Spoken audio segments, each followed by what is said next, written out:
You know, I used to think that Bitcoin maximalists were all just ego driven, like, ooh, I discovered Bitcoin. Bitcoin's the only one that's going to succeed.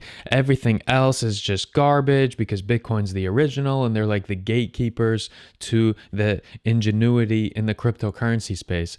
But as I've stuck around in crypto and as I've seen all these scam tokens, all these shill coins pop up, as I've seen the progression of what's happening in the price action of Bitcoin, Ethereum, all these other altcoins, it makes me want to be a Bitcoin maximalist, at least in the investment space.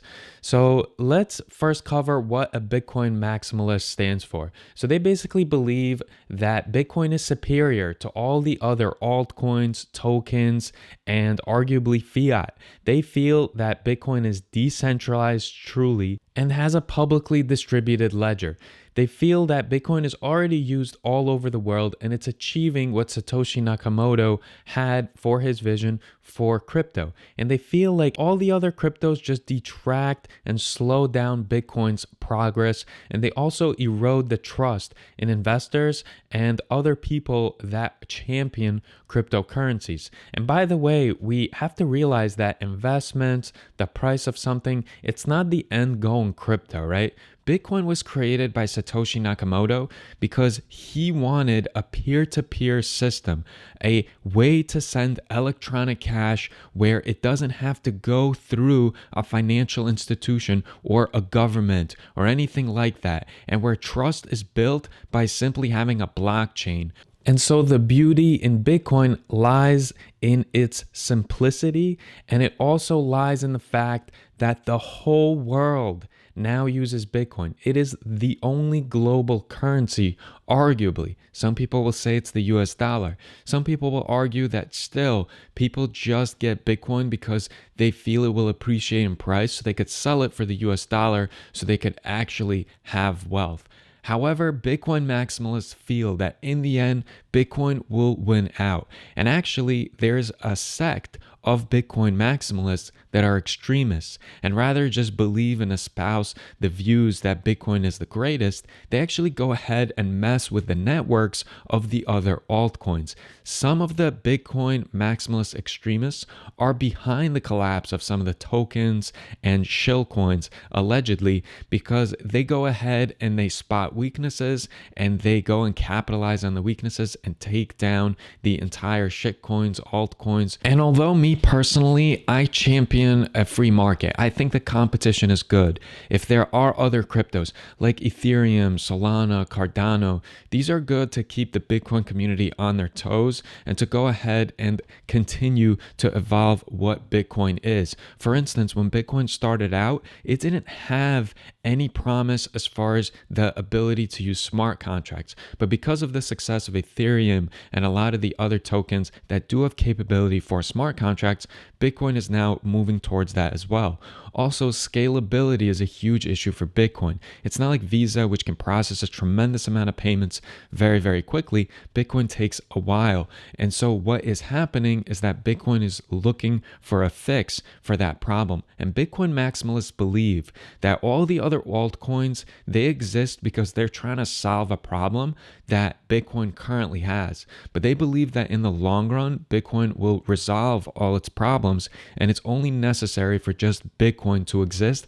And again, all the other altcoins, shitcoins, tokens, cryptos, they are simply trying to mimic what Bitcoin is going to be in the future, and there's no reason for them to exist. This is the argument. Now, I believe it's a little bit of an elitist argument, a little bit of a gatekeeper argument. However, it is an interesting one because trust does get eroded. We could see it in the price action. And by the way, I mentioned that price is not about the success of cryptocurrency because Satoshi's vision, it actually came to fruition and is true now. Just a little over a decade later, the whole world uses Bitcoin. You can see when the Russia-Ukraine war started, what did everyone run to? Gold and silver? No. They ran to hide their wealth in Bitcoin, send it all over the world. And whether you feel that Bitcoin is used for good or bad, whether you feel like there's a lot of blood on the blockchain, if you think about it, sure, a lot of the cons, they take crypto, they wash it through Tornado Cash, they come out on the other side. But also, if you think about it, the US dollar, gold, silver, I mean, throughout history, how many times has that been used? How washed in blood are those forms of money and currency?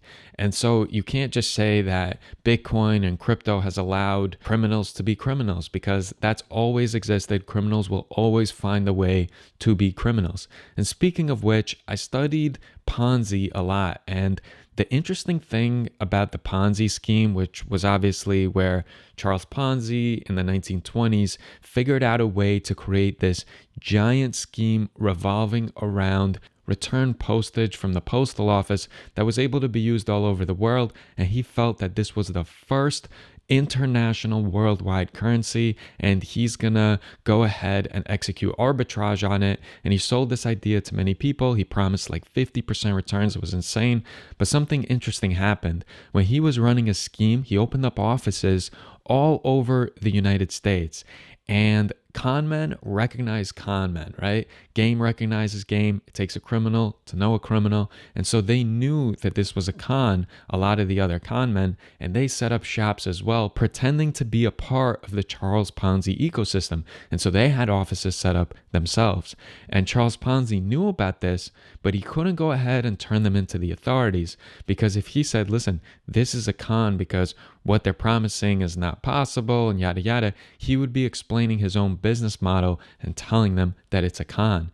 And I feel a lot of that has been happening with a lot of the shit coins in the token and coin space of crypto, where they know, the people that are knee deep, they know which ones are cons, which ones are shams, but they keep quiet. They don't shout about it from the rooftops, because then they are shining the light on themselves and saying, yeah, well, actually, our whole thing is basically a con as well, but theirs is more of a con. You should stop theirs. And that's always been interesting to me.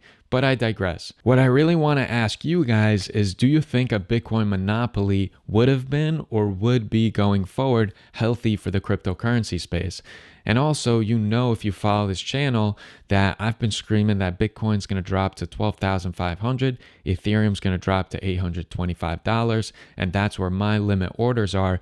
But now, the more I'm in the space and the more I look at Bitcoin and the fact that the bad news that's coming out. So for instance, BlockFi filed for bankruptcy. Bitcoin didn't even drop a little bit.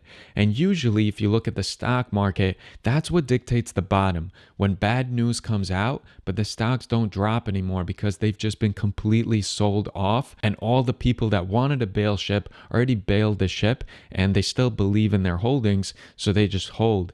And so I almost feel like that might be happening with Bitcoin at the moment. So I'm starting to think that it might be a good time for me to start dollar cost averaging into Bitcoin sometime in the near future, rather than wait for some huge calamity that's going to drop it to 12,500, because I was very surprised to see that it barely moved when BlockFi went ahead and announced that they're bankrupt. Now, sure, maybe that was already priced into the price of Bitcoin, but I don't believe so. I was very surprised and curious to see that, and that might make me want to start dollar cost averaging in. Let me know in the comment section if you think that's a good idea. What have you been doing with Bitcoin? Have you been buying it? Have you been selling it? Are you sitting on the sidelines? Are you hodling? Also, let me know which topic you wish for me to cover next. I try to do it all on this channel: stocks, crypto, option trading strategies, which, by the way, one of the option trades I have right now is absolutely crushing it, and I can't wait to share it with you guys.